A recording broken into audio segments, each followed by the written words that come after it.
bukas, pagkagalaw ko na agad to, papapaklas ko na. 24, umaga kami bibiyahin niya ulit. Oo, tapos bukas, pag okay na, Okay na ba mga video ka, sir? Sige sir. pag okay na, Ito yung bayar natin mga bossing. Oh. Taga Quezon pa yan, Sariaya. tapos pag okay na, bukas, magpalitan, kumanda, tawagan agad kita, update kita. Tapos i-road test ko na. Pwede kayo boss na mag-add mo siya sa Messenger para a-update ka niya. Video call, pwede. Oo. Yan naman ang uso ngayon, video call. Tapos ganito, boss, if ever talaga, kasi pang-aari mo to eh. If ever na makita ko yung timing bell, additional mo na lang yun, ha? Para isang labor lang. Oo. Kasi pagbiyahe. Importante yun, sir. Yung for safety mo rin na may peace of mind. May peace of mind din ako na hindi ka masisiraan. Oo. Pangit naman yung boss, bakit ganito? Para maayos tayo. Okay, baka mali mo dito. Tapos ganun ba, kung gusto mong may paayos ka, dito nga ipapagawa sa drop wrench. Kaya may ari drop wrench eh. Yun yung mismo man niya, pwesto niya yan. Garahe niya yan. Mga pambenta namin yan, sir. Pati yung Honda na yan, yung blue. Yan, pambenta yan.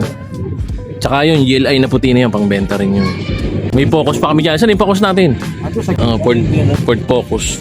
Ayan, itong magpipresyo niyan. Ito na mga bossing. Mukhang magkakasundo na silang dalawa. Tikyo ng drop wrench.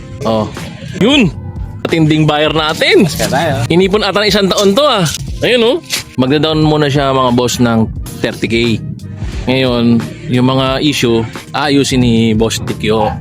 48.5. Chief mechanic to ng drop wrench garage mga bossing. Ayan. Pati rehistro, aasikasuhin namin. Yeah, rehistro. Paliwanag mga boss kung ano yung mga gagawin natin ngayon dito sa kotse. Paano ba? Kung ano yung magagawin mo para documented rin, makita rin ng iba. Case oil, brake cleaning, makina, palit water pump, timing Spark belt, plug. spark plug. Yan. Mga preno, mga linisin yan. Kasi iuwi niya ng Sariaya, Quezon. Take note, kasama rehistro. Kasama rehistro sa napag-uusapan. Ayan, kasundo na sila mga boss. Ganun lang tayo dito. Ganun lang kasimple yan. Kung gusto niyo uli yung pag meron uli tayong unit, yan, katulad nito, yan, for sale yan.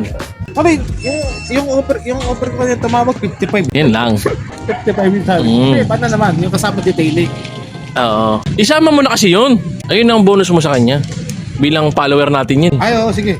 Libre na yung detailing nun. Kompleto naman tayo sa chemicals dyan. Panglinis ng mga makina, meron. Meron rin tayong watermarks remover. Meron tayo dyan. Diba? Yan. Sige. Mas magkano to? 2,000. 1,000. Sold na to mga boss. Okay. Salamat.